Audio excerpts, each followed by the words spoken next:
Hey, my name is Lisa and I'm a freelance industrial designer, and in this video I'm gonna design a lamp showing you my thought process, so let's get started.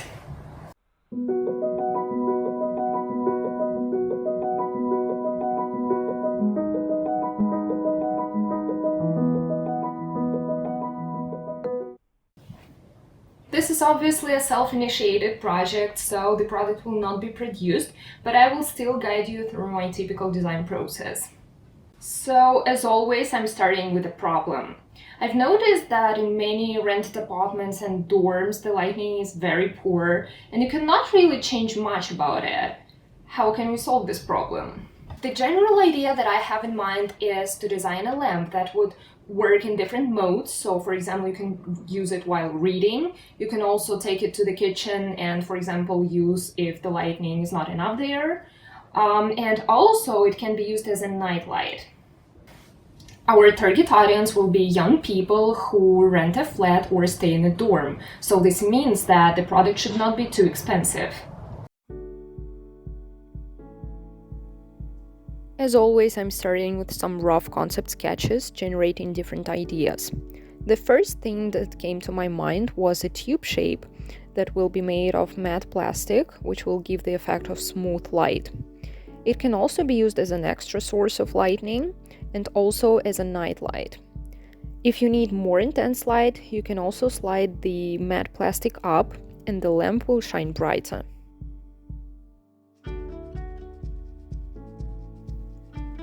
This lamp has a sphere element on top, which is meant to be a direct light. But to be honest, I don't think it's gonna work, as in this concept you cannot change the angle of this part, so it seems useless.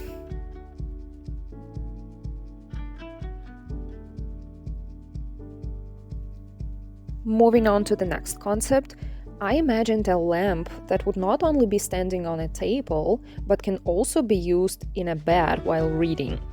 So the problem here is that the bottom of such lamp should not be flat, as if you want to put it on a pillow or a blanket, it will just fall down. But if the lamp will be used on ordinary flat surfaces, it must have a flat bottom.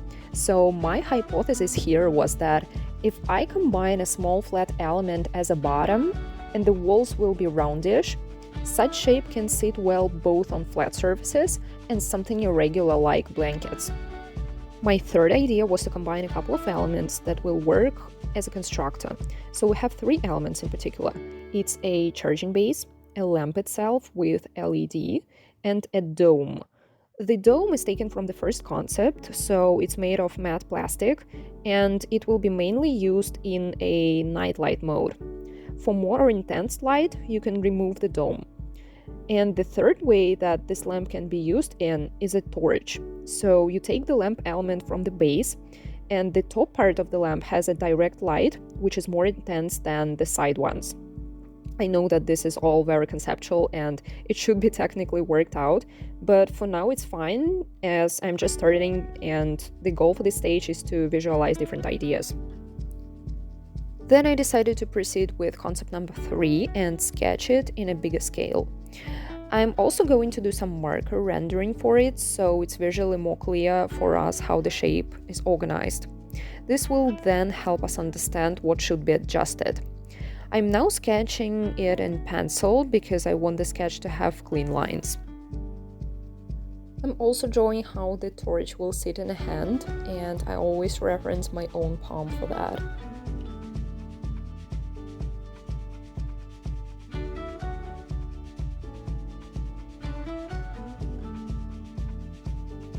I soon realized that I absolutely forgot about the surface for sensor buttons.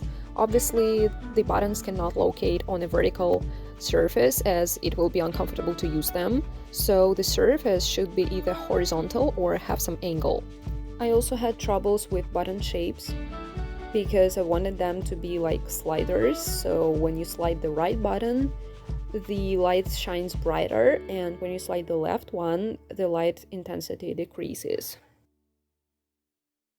As the pencil sketch is done, I'm now moving to liners.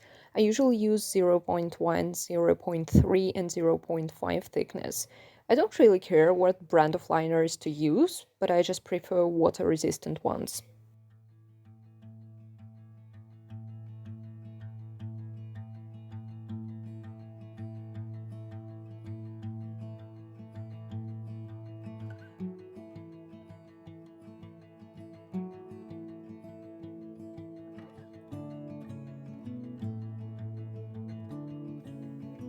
Once all the elements are outlined, I remove the pencil sketch with eraser.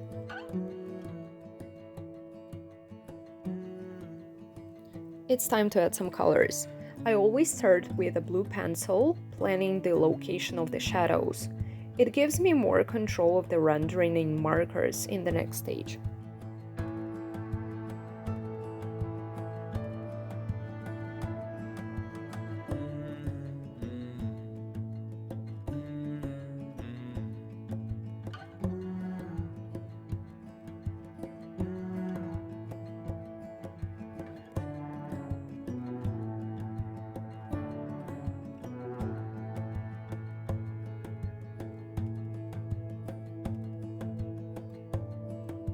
Finally, moving to the marker stage.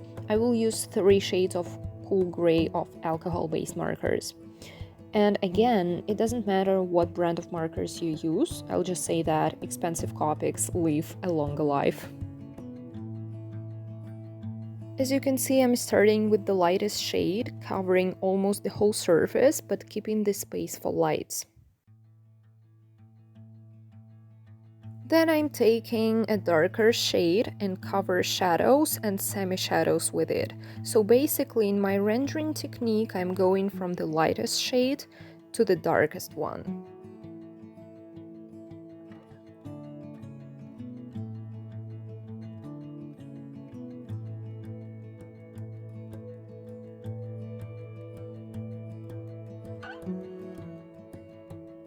Finally, I'm adding the darkest shade to the shadows to make even a higher contrast. As you can see, I'm not trying to blend the colors too much, as I quite like the contrast of shades.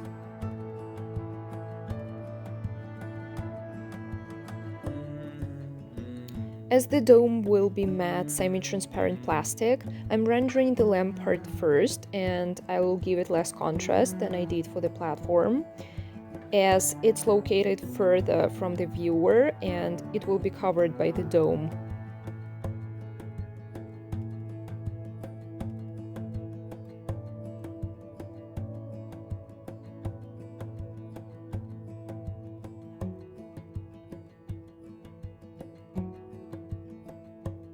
I've decided to add a light shade of yellow to the lamp to make it more obvious where the light comes from. As I don't have such marker, I'm using a color pencil.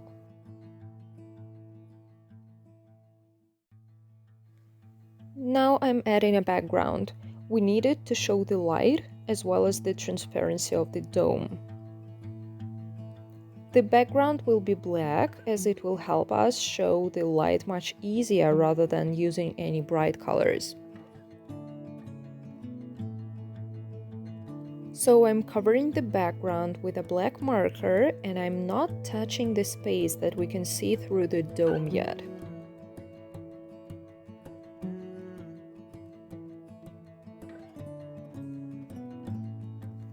Then I'm taking a black pencil and I'm covering the background behind the dome.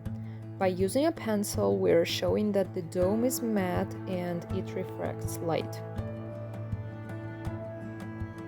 Now I'm getting back to markers to showcase the volume of the dome. Again, starting with the lightest tone and getting slowly to the darkest one.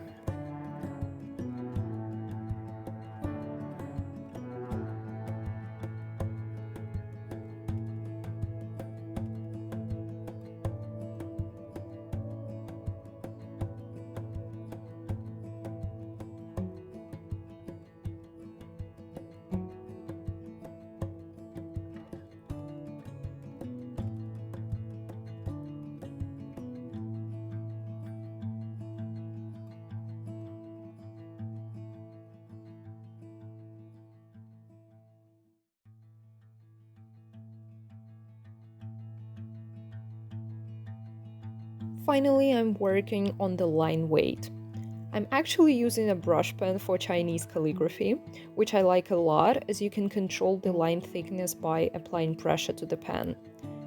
I make the lines darker if they are closer to the viewer, and the ones that are further will be thinner.